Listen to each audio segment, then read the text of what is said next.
की मीटिंग के बाद सऊदीया में और भारत में बहुत बड़े-बड़े मुआहिदे हो रहे हैं। पहली बात तो ये है कि इसरो मदद करने वाला है सऊदी अरेबिया की स्पेस एजेंसी को बिल्ड करने में, चलाने में, गाइड करने में। कई लोगों का ख्याल ये है कि पिछले साल 2019 में जब मोहम्मद बिन सलमान आए थे तो तभी वो कह के गए थे कि वो इंडिया के अंदर कुछ $100 अरब की इन्वेस्टमेंट करेंगे। दूसरी बात ये है कि सऊदी अरेबिया बहुत ज्यादा डेस्परेट है और गिफ्ट सिटी के अंदर अपना एक ऑफिस भी खोलने वाला है सॉवरेन वेल्थ फंड्स का। है कि इस बार कुछ 25 मेमोरेंडम ऑफ अंडरस्टैंडिंग साइन किए गए बिटवीन वेरियस आर्गुमेंट्स। देखिए मुआहदे तो कल बहुत सारे हुए हैं, लेकिन अगर गिफ्ट सिटी की अगर बात करें तो गिफ्ट सिटी में तो अभी एक और भी ब्रांच सऊदी की एग्जिम बैंक की भी खुलनी है। और कल जो स्टेट विजिट पे जो जॉइंट स्टेटमेंट निकली, उस जॉइंट स्टेटमेंट में ये भी था कि दोनों मुल्क एक दूसरे के मुल्कों में मजीद इन्वेस्टमेंट करेंगे। 2019 में जो प्रपोजल्स हुए, they are acting upon it now, so hopefully investments भी शुरू हो जाएंगे अब, राइट? नमस्कार दोस्तों, जैसा आपको मालूम होगा G20 के बाद भारत में काफी ज्यादा इन्वेस्टमेंट आ रही है। इसी बीच सऊदी के क्राउन प्रिंस ने भी इंडिया में $100 बिलियन का इन्वेस्टमेंट करने का ऐलान किया। यह सुन पाक मीडिया काफी हैरान परेशान, क्योंकि पाक मीडिया चाह रहा था कि मोहम्मद बिन सलमान हमारे यहाँ आए और हमारे यहाँ भी कुछ इन्वेस्टमेंट करें। वहीं दूसरी तरफ भारतीय इसरो सऊदी को स्पेस एजेंसी बनाने और स्पेस एजेंसी में काम करने से लेकर सैटेलाइट बनाने और उड़ाने तक का इंजन और हर चीज में मदद करेगी, जिसे देखकर पाकिस्तानी मीडिया के होश उड़ गए हैं। क्योंकि जहां पर पाकिस्तान का इस पार को एक सैटेलाइट नहीं बना सकता, वहीं इंडिया का इसरो सऊदी की हेल्प करेगा। तो चलिए दोस्तों, इस पर पाकिस्तानी मीडिया का रिएक्शन देखते हैं। और अगर आपको यह वीडियो अच्छा लगे तो प्लीज चैनल को सब्सक्राइब जरूर करें। G20 की मीटिंग के बाद सऊदीया में और भारत में बहुत बड़े-बड़े मुआहिदे हो रहे हैं। पहली बात तो ये है कि इसरो मदद करने वाला है सऊदी अरेबिया की स्पेस एजेंसी को बिल्ड करने में, चलाने में, गाइड करने में। दूसरी बात ये है कि सऊदी अरेबिया बहुत ज्यादा डेस्परेट है और गिफ्ट सिटी के अंदर अपना एक ऑफिस भी खोलने वाला है सॉवरेन वेल्थ फंड्स का। और दूसरी जानिब भारत भी बोल रहा है कि हम भी देखेंगे, हालात का जायजा लेंगे और रियाद में भी अपना एक ऑफिस खोलेंगे। तो बहुत बड़े बड़े मुआहिदे हो रहे हैं। सऊदीया भारत से हेल्प मांग रहा है और भारत के अंदर इन्वेस्टमेंट करना चाहता है। इसी देखिए मुआहदे तो कल बहुत सारे हुए हैं, लेकिन अगर गिफ्ट सिटी की अगर बात करें तो गिफ्ट सिटी में तो अभी एक और भी ब्रांच सऊदी की एग्जिम बैंक की भी खुलनी है। और कल जो स्टेट विजिट पे जो जॉइंट स्टेटमेंट निकली, उस जॉइंट स्टेटमेंट में ये भी था कि दोनों मुल्क एक दूसरे के मुल्कों में मजीद इन्वेस्टमेंट करेंगे और अपना मजीद कॉपरेशन बढ़ाएंगे। और इन्वेस्टमेंट भी मल्टीपल डायमेंशंस की होंगी, मतलब स्टॉक मार्केट में, कैपिटल मार्केट्स में हो गई, स्टार्टअप में इन्वेस्टमेंट्स हो गई, या किसी डायरेक्ट बिजनेस को अगर डायरेक्ट सऊदी की कोई कंपनी आ रही है तो उसको भी एज इन्वेस्टमेंट कंसिडर ही होती है वो FDI, तो वो हो गई।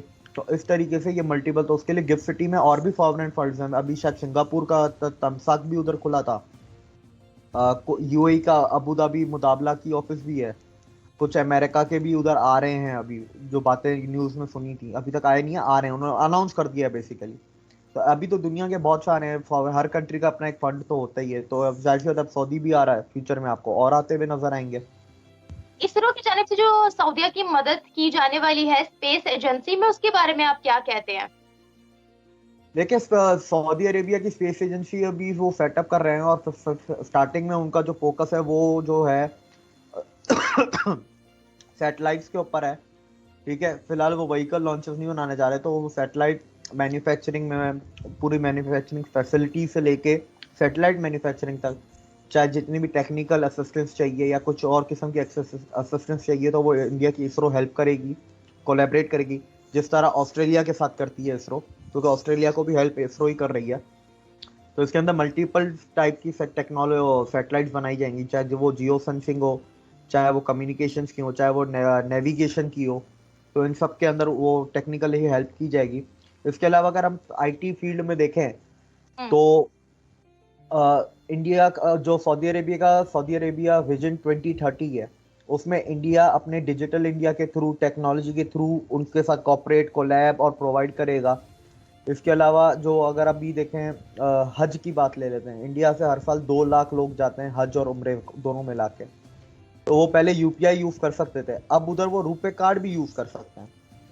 तरह से आपस में मुआहदे हो रहे हैं। सऊदीया के क्राउन प्रिंस ने पाकिस्तान आने से मना कर दिया, अपना विजिट कैंसिल कर दिया।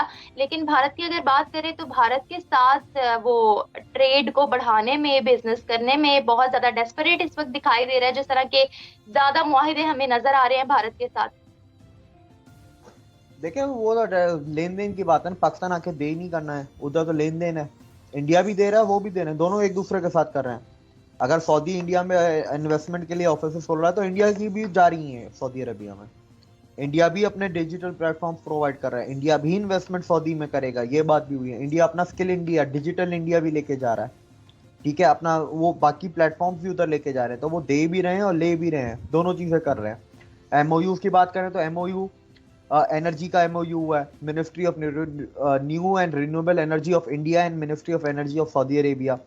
एक एमओसी साइन हुआ है ministry of communication and IT of Saudi Arabia and MeitY of India in the field of digitalization and electronic manufacturing.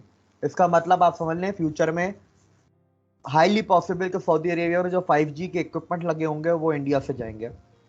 कई लोगों का ख्याल ये है कि पिछले साल 2019 में जब मोहम्मद बिन सलमान आए थे तो तभी वो कह के गए थे कि वो इंडिया के अंदर कुछ $100 अरब की इन्वेस्टमेंट करेंगे।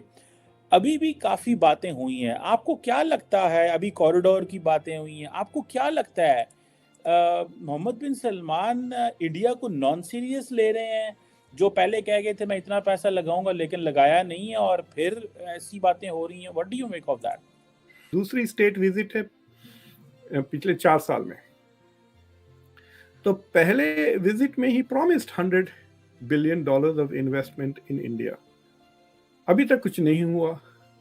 इस बार फिर प्रॉमिस किया कि सऊदी अरेबिया अपने सॉवरेन वेल्थ फंड में से इन्वेस्ट करेगा $100 बिलियन। ये और बात है कि इस बार कुछ 25 मेमोरेंडम ऑफ अंडरस्टैंडिंग साइन किए गए बिटवीन वेरियस आर्ग्यूमेंट्स, और हो सकता है कि this $100 billion includes Saudi investment in IMEC। So it is not very clear कि क्या कह रहे हैं, लाइक हम $100 बिलियन इन्वेस्ट कर देंगे, कब, कहाँ है, डालें तो सही है, एक बैंक में अकाउंट खोल के उसमें डाल दें, एटलीस्ट इंडिया में इंटरेस्ट तो आते रहेगा, राइट? फिर उसके बाद देखें, इंडिया में फिक्स डिपॉजिट पे पता है बहुत जबरदस्त इंटरेस्ट रेट्स होते हैं। So that is one question. अब वो अहमदाबाद में एक ऑफिस खोल रहे हैं where they will be investments opportunities को एक्सप्लोर करेंगे। So that is one thing. The other thing is के दो वजूहात हो सकते हैं कि या तो पिछले 1.5-2 साल में चाइना के साथ ताल्लुकात बड़ी तेजी से इम्प्रूव हुए हैं, यहाँ तक कि अब युआन में ट्रेड हो रहा है। सऊदी रिफाइनरीज में सऊदी अरेबिया ने तकरीबन $9-10 बिलियन इन्वेस्ट कर चुका है already. So I think he is got distracted by China and India को ऑन द बैक बर्नर डाला, एंड होपफुली ये जो नया सेकेंड स्टेट विजिट है it is going to revitalise. ये जो स्ट्रेटेजिक पॉलिसी काउंसिल SPC जो है, स्ट्रेटेजिक पार्टनरशिप काउंसिल जो है, वो एक्चुअली नरेंद्र मोदी जो 2019 अक्टूबर में शायद मेरे ख्याल से he had visited Saudi Arabia जब वो प्रपोज हुआ था। सो देखिए 2019 में जो प्रपोजल्स हुए, they are acting upon it now, so hopefully investments भी शुरू हो जाएंगे अब, राइट?